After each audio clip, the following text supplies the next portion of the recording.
ये कहानी किशनगंज नाम के एक छोटे से गांव की है, जहां बिरजू नाम का एक बहुत सीधा साधा और ईमानदार किसान अपनी पत्नी गौरी के साथ रहता था। बिरजू की मालिया हालात बहुत खराब थी। वो गांव के बड़े बड़े जमींदारों के खेत में मेहनत मजदूरी करता था। बिरजू कभी किसी के खेत में काम करता था, तो कभी कभी किसी के घर पर जाकर साफ सफाई का काम भी करता था, ताकि उसके घर का खर्चा अच्छे से चल सके। बिरजू इतनी मेहनत करता था, पर फिर भी उसके पास इतने पैसे नहीं बच पाते थे कि वो अपने और अपने पत्नी के लिए अच्छे से 2 वक्त की रोटी का भी इंतजाम कर सके। जैसे जैसे समय बीतता गया, उसकी मालिया हालात और खराब होती गई। इसी बीच बिरजू अपनी पत्नी से बोलता है। गौरी, मुझे माफ कर देना। मेरी वजह से तुम्हें भी इतनी सारी परेशानियों का सामना करना पड़ रहा है। नहीं जी, आप ऐसे क्यों बोल रहे हो? मैं जैसी भी हूँ बहुत खुश हूँ। नहीं गौरी, मुझे नहीं लग रहा है। मेरी इस गरीबी ने मेरे साथ तुम्हें भी पिस के रख दिया है। आप इतने परेशान क्यों हो रहे हो? आप जितना भी कमा रहे हो, हम उसमें ही गुजर बसर कर लेंगे। और अगर आपको इतनी चिंता हो रही है, तो अब से हम दोनों मिलकर और मेहनत करेंगे। आपके साथ साथ मैं भी आस पड़ोस के लोगों के यहाँ छोटा मोटा कोई काम देख लेती हूँ। नहीं गौरी, मैं तुम्हें पहले ही बहुत परेशान कर चुका हूँ, और अब तुम किसी और के यहाँ काम करो, ये मैं नहीं देख पाऊंगा।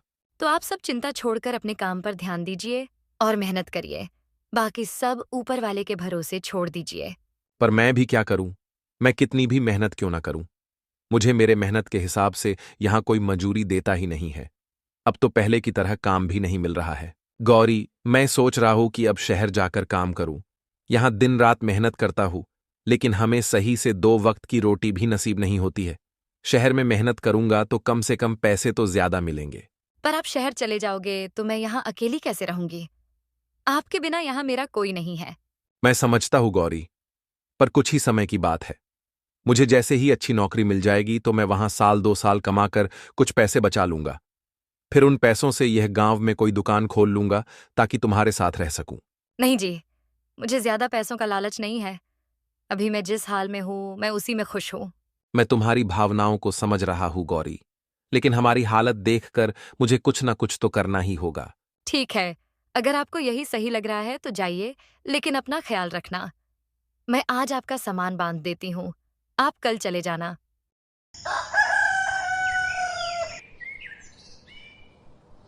अगले दिन बिरजू अपने सामान की बैग लेकर शहर की ओर चल पड़ता है। पूरे दिन चलने के बाद आखिरकार बिरजू शहर में पहुंच जाता है। जिस शहर में बिरजू काम की तलाश में गया था, वो शहर उसके लिए बिल्कुल अनजान था। उस शहर में बिरजू का ना तो कोई मित्र था और ना ही कोई सखा संबंधी।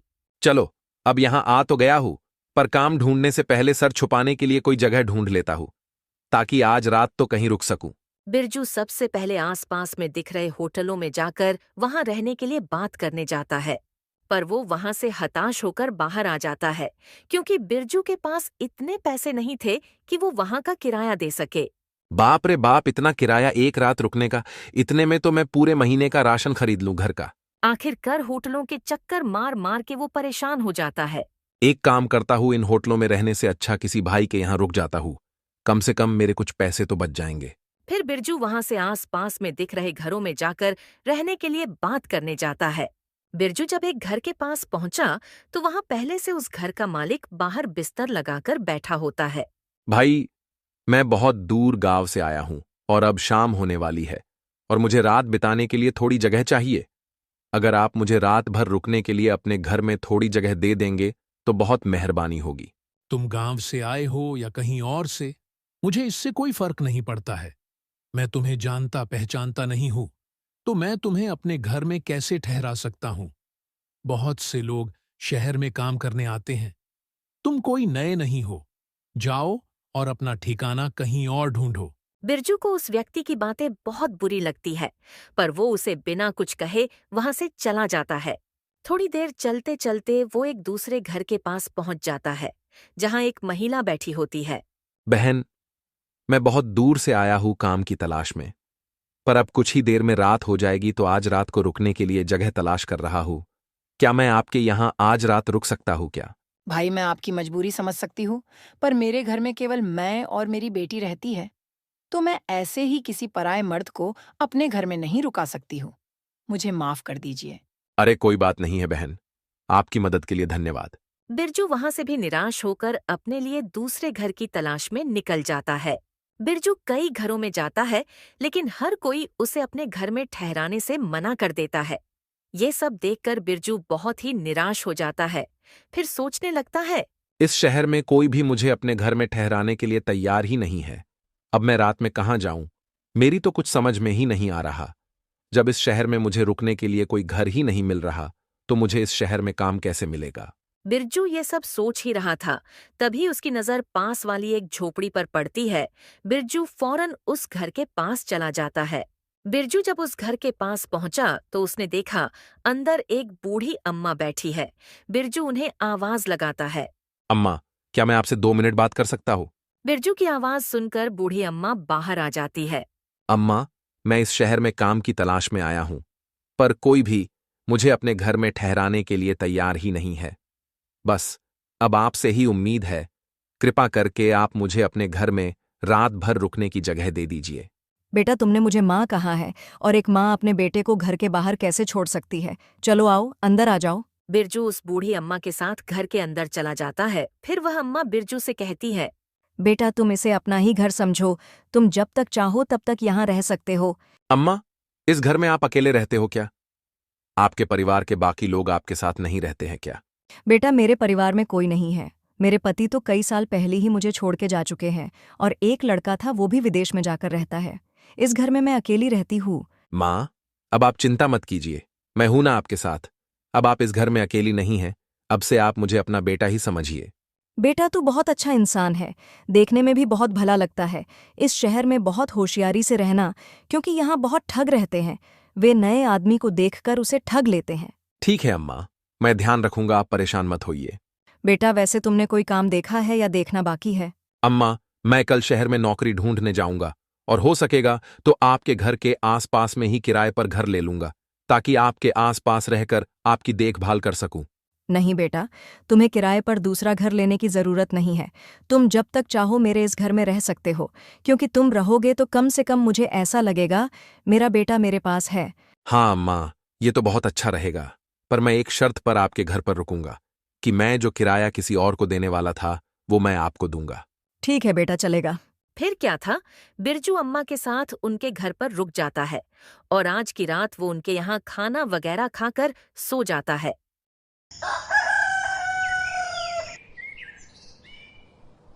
अगली सुबह सुबह बिरजू काम की तलाश में निकल जाता है। जल्दी ही उसे एक सेठ के गोदाम पर काम मिल जाता है। बिरजू कभी भी सेठ के किसी भी काम से इनकार नहीं करता था और वो हर काम को लगन और ईमानदारी से करता था। बिरजू के काम के प्रति मेहनत और लगन को देखकर सेठ बिरजू से बहुत खुश रहते थे। बिरजू को इतनी मेहनत करते देख सेठ बिरजू की पगार भी बढ़ा देते हैं। बिरजू अपनी कमाई से सिर्फ उतना ही खर्च करता था जितने की उसे जरूरत होती थी, और बाकी बचे हुए पैसे को वो एक छोटी सी थैली में बचत किया करता था। शहर में काम करते करते बिरजू को अब कुछ दिन बीत जाते हैं। ऐसे ही एक दिन बिरजू अम्मा के घर के बाहर बैठे बैठे सोचता है, जब मैं 10,000 रुपए जमा कर लूंगा, तब मैं पूरे पैसे लेकर अपनी पत्नी के पास चला जाऊंगा। फिर गांव में कोई अच्छी सी दुकान खोल लूंगा, ताकि गांव में अपने पत्नी के पास रह सकूं।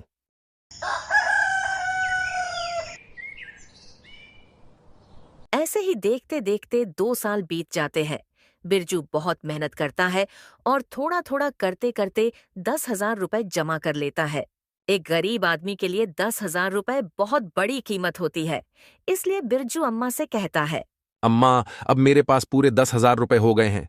अब मुझे चिंता हो रही है, और अब किसी कारण ये रुपए कहीं खो गए या फिर किसी ने छीन लिए तो बड़ा ही अनर्थ हो जाएगा।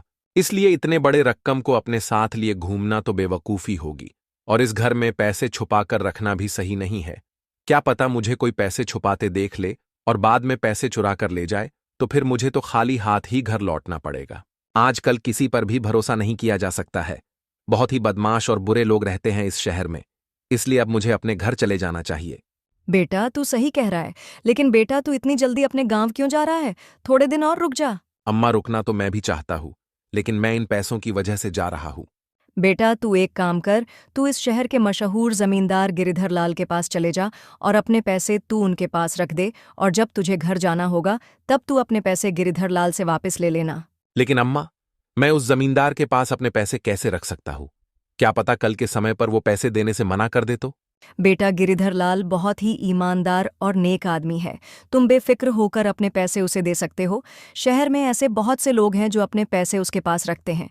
अम्मा की बात मानकर बिरजू अपने 10,000 रुपए लेकर गिरिधर लाल के पास पहुंच जाता है। जमींदार अपने सामने नए आदमी को देखकर बोला, कौन हो भाई तुम? और तुम यहाँ क्यों आए हो? पहले तो तुम्हें कभी यहाँ नहीं देखा। जमींदार साहब, मेरा नाम बिरजू है। मैं यहाँ का रहने वाला नहीं हूँ। मैं तो गांव से यहाँ कमाने आया हूँ।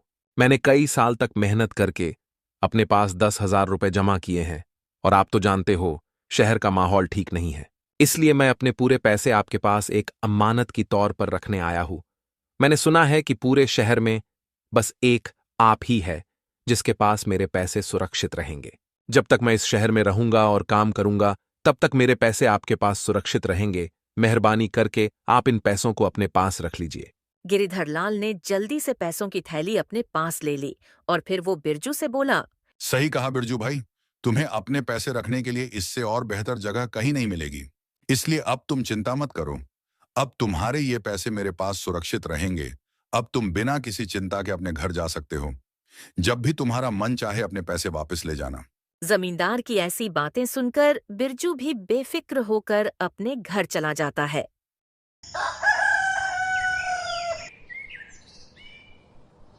फिर कुछ समय और बीत जाता है।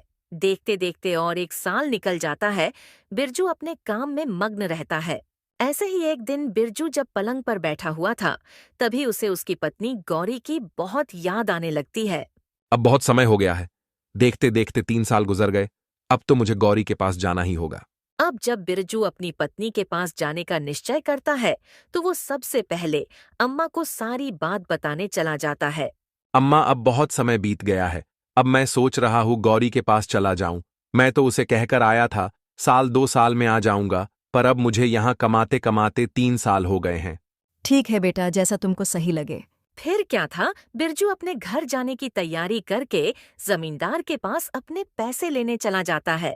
जमींदार साहब, मैं अब अपने गांव जा रहा हूँ, इसलिए मैं आपके पास अपने पैसे लेने आया हूँ। कृपा करके आप मेरे पैसे मुझे लौटा दीजिए। जमींदार बिरजू को गौर से देखकर बोला, तुम किस पैसे की बात कर रहे हो भाई? तुमने कब मुझे पैसे दिए थे? जमींदार की ये बात सुनकर बिरजू के होश उड़ जाते हैं। साहब, मैंने कुछ समय पहले ही तो आपके पास 10,000 रुपए अमानत की तौर पर रखे थे। 10,000 रुपए? अरे इतनी बड़ी रकम है जो तुम्हारे 7 पीढ़ियों ने भी देखी नहीं होगी। वैसे तुम्हारे पास कहां से इतने पैसे आ गए? और तुम्हारे पास क्या सबूत है कि तुमने मुझे 10,000 रुपए दिए थे? साहब, मेरे पास कोई सबूत तो नहीं है, पर लोग कहते हैं कि आप बहुत ईमानदार हो, इसलिए मैंने पैसे देते वक्त आपसे कोई प्रमाण नहीं लिया था। बिरजू जमींदार को अपने 10,000 रुपए की याद दिलाने की बहुत कोशिश करता है, लेकिन जमींदार बिरजू की एक बात नहीं सुनता है। जमींदार अपने नौकरों को बुलाता है और फिर अपने नौकरों से कहता है, ये कोई बहरूपियां है और झूठ बोलकर मुझे बदनाम करना चाहता है। इसे मेरे घर से धक्के मारकर बाहर निकाल दो, और याद रहे ये दोबारा मेरे घर में ना घुसाए। आखिरकार जमींदार के नौकर बिरजू को उसके घर के बाहर निकाल देते हैं। जमींदार के घर के बाहर आने के बाद बिरजू सोचता है, अब मैं क्या करूंगा? जमींदार ने तो मेरे मेहनत की कमाई हड़प ली है और मेरे पास उनके खिलाफ कोई प्रमाण भी नहीं है। अब मैं क्या करूं? कमजोर और लाचार बिरजू रोते हुए बूढ़ी अम्मा के घर की ओर चल पड़ा। बूढ़ी अम्मा के घर की तरफ जाते हुए बिरजू फिर से वही बात दोहराने लगा। हे भगवान, सालों की मेहनत, मेरी जमा पूंजी सब लुट गया। क्या सोचा था और क्या हो गया? उस बदमाश जमींदार ने मुझे कहीं का नहीं छोड़ा। हे भगवान, अब मैं क्या करूं?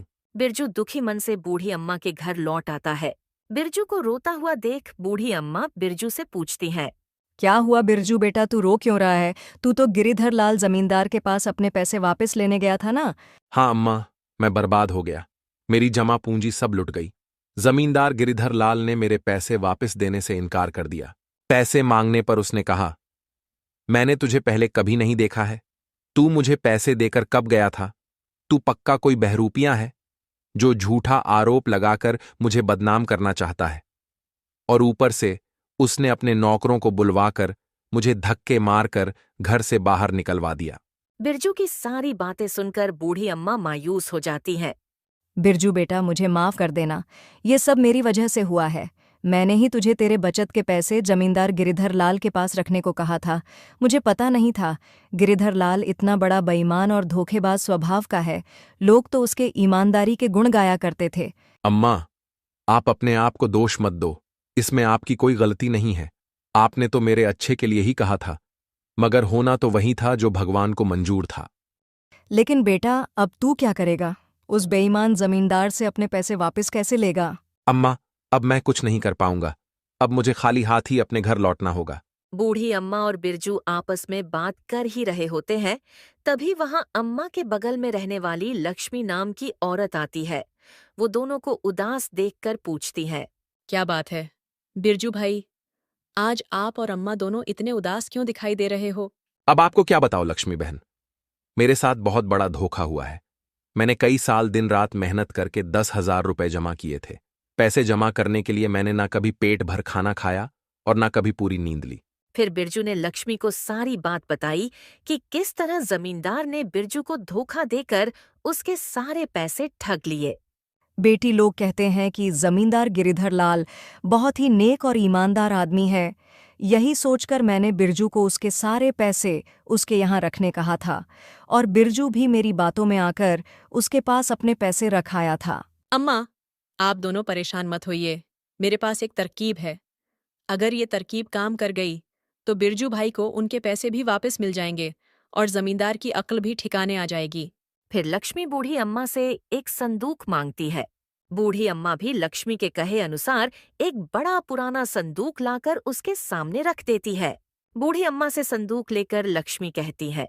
अम्मा, अब मैं और बिरजू भैया उस जमींदार के पास जा रहे हैं। आप भी हमारे साथ चलो। लक्ष्मी अपने सर पर संदूक रखकर बिरजू और अम्मा के साथ उस बेईमान जमींदार गिरिधर लाल के घर की तरफ चल देती है। जब जमींदार की घर की दूरी बहुत कम रह जाती है, लक्ष्मी अम्मा से कहती है। अम्मा, आप यहीं रहकर हमारा इंतजार कीजिए। जब तक जमींदार बिरजू भैया के पैसे ना दे दें, तब तक आप अंदर मत आइएगा। जैसे ही जमींदार बिरजू भैया के पैसे दे देगा, तब भैया आपके पास आ जाएंगे।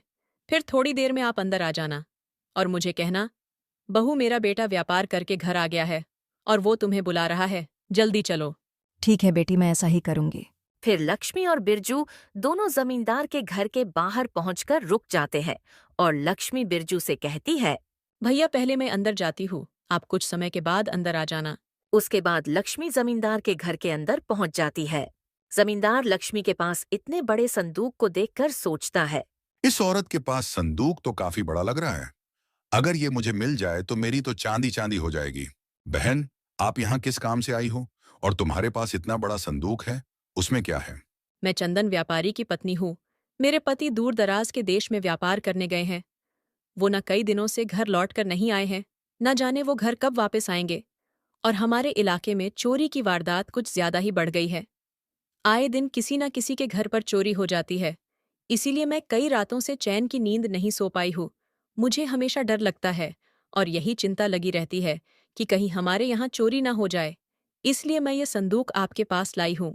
इस संदूक में हमारे जीवन भर की कमाई, रुपए, हीरे जवाहरात और सोने चांदी है। मैं चाहती हूँ कि आप इसे अपने पास संभाल कर अच्छे से रखिए। जब मेरे पति व्यापार करके घर वापस आएंगे, तब मैं ये संदूक आपके पास से ले जाऊंगी। लक्ष्मी की बात सुनकर लालची गिरिधर लाल सोचने लगा। संदूक को देखकर तो लगता है इस संदूक में कम से कम 7-8 लाख रुपए का सामान तो होगा। मैंने सुना है कि चंदन व्यापारी बहुत ही अमीर आदमी है। फिर जमींदार लक्ष्मी से बोला। बहन, तुमने बहुत अच्छा किया जो अपना धन मेरे पास ले आई हो। तुम्हारा धन मैं अपने पास बहुत ही संभाल कर रखूंगा। तुम विश्वास करो, तुम्हारी दौलत मेरे पास बिल्कुल सुरक्षित रहेगी। जब कभी तुम अपना धन लेने मेरे पास आओगी, मैं तुम्हें तुम्हारा एक एक रुपया सही सलामत वापस कर दूंगा। पर भाई, मैं आपका कैसे विश्वास करूं कि मुझे मेरी दौलत सही सलामत वापस मिल जाएगी? बहन, पूरे शहर में मेरी ईमानदारी की चर्चा है। पूरे शहर में ऐसा कोई भी नहीं है जो मुझे बुरा या बेईमान बता सके। जमींदार और लक्ष्मी आपस में बात कर ही रहे होते हैं, तभी वहां बिरजू आ जाता है। बिरजू को देखकर जमींदार बहुत ज्यादा खुश हो जाता है और फिर जमींदार सोचने लगता है। ये आदमी बहुत सही समय पर आया है। अपनी ईमानदारी दिखाना का ये बहुत ही बढ़िया मौका है। मैं इस आदमी को इसके 10,000 रुपए लौटा दूंगा और इस औरत से इसका संदूक ले लूंगा। इस औरत की इतनी बड़ी दौलत लेने के लिए मुझे 10,000 रुपए की कुर्बानी देनी ही होगी। मेरी बहन, मैं तुम्हें विश्वास दिलवाता हूं, इस पूरे शहर में तुम्हें मेरे घर के अलावा ऐसी दूसरी कोई और सुरक्षित जगह नहीं मिलेगी जहां तुम अपना ये धन रख सको। तुम बिल्कुल भी मत घबराओ, तुम्हारी ये अमानत मेरे पास बिल्कुल सुरक्षित रहेगी। अरे मेरे घर में तुम्हारे इस दौलत को कोई छू भी नहीं सकता है। चोरी करने की बात तो छोड़ ही दो, क्योंकि कोई भी चोर मेरे घर में घुसने से पहले 100 बार सोचेगा। ये कहते कहते जमींदार ने ऐसा ढोंग किया जैसे बिरजू पर उसकी नजर अभी अभी पड़ी हो। फिर वो बहुत खुश होकर बोला, अभी तुम ये देखो, इस आदमी ने अपनी पूरी जमा पूंजी मेरे पास रखी थी। सुबह ही ये अपनी जमा पूंजी मेरे पास लेने आया था, पर उस समय मुझे याद नहीं आया तो मैंने इसे चोर समझकर भगा दिया था। पर फिर जब मैंने अपने दिमाग पर बहुत जोर डाला, तब कहीं जाकर मुझे इसका चेहरा याद आया। भाई, तुमने बहुत सही किया जो तुम अपने रुपए वापस लेने चले आए, वरना मैं अभी अपने नौकर को तुम्हें बुलाने भेजने ही वाला था। इस आदमी को तो मैं बहुत अच्छे तरह से जानती हूँ। ये बहुत दूर से इस शहर में काम करने आया है। ये बेचारा बहुत मेहनत से काम करता है। इसने शायद हमारे यहाँ भी काम किया है। इसने बहुत मेहनत करके ये पैसे कमाए हैं। क्या तुम इस आदमी को जानती हो? फिर तो किसी बात की चिंता करने की जरूरत ही नहीं है। मैं अभी इस गरीब के पैसे इसे दे देता हूँ। फिर क्या था, जमींदार बिरजू के पैसे लाने अपने तिजोरी वाले घर में चले जाता है और लक्ष्मी और बिरजू वहां रुककर उसका इंतजार करने लगते हैं। फिर कुछ समय में जमींदार बिरजू के 10,000 रुपए लाकर बिरजू को दे देता है। बिरजू तुरंत अपने पैसे लेकर जमींदार के घर से चलता बनता है। बिरजू को उसके पैसे लौटाने के बाद जमींदार लक्ष्मी से बोला, देखो बहन, मैंने इस गरीब आदमी के पैसे जैसे के तैसे सही सलामत इसे वापस कर दिए। अब तो तुम्हें मेरी ईमानदारी पर विश्वास हो गया होगा कि लोगों की दौलत मेरे पास एकदम सुरक्षित रहती है। जी बिल्कुल भाई साहब, मुझे आप पर पूरा विश्वास हो गया है कि आप बहुत ही नेक और ईमानदार आदमी हो। तो लाओ, मुझे अपना ये संदूक दे दो और बेफिक्र होकर अपने घर चले जाओ। जमींदार लक्ष्मी से संदूक मांग ही रहा होता है कि उतने में बूढ़ी अम्मा जमींदार के घर में आ जाती है और लक्ष्मी से कहती है, बहू जल्दी घर चलो, मेरा बेटा व्यापार करके घर लौट आया है और वो तुम्हें बुला रहा है। ये तो बहुत अच्छी बात है जो वो घर लौट आए। अब हमें कोई भी चिंता करने की जरूरत नहीं है। भाई साहब, अब आपको भी परेशानी उठाने की जरूरत नहीं है। मेरे पति अपने धन को खुद सुरक्षित रख लेंगे। फिर क्या था, लक्ष्मी ने संदूक उठाया और जमींदार के घर से चली गई और ये सब देखकर जमींदार को गुस्से से आग बबूला हो गया। गुस्से के मारे उसका बहुत बुरा हाल था। जमींदार मन ही मन बहुत दुखी हो रहा था और खुद को बुरा भला कह रहा था।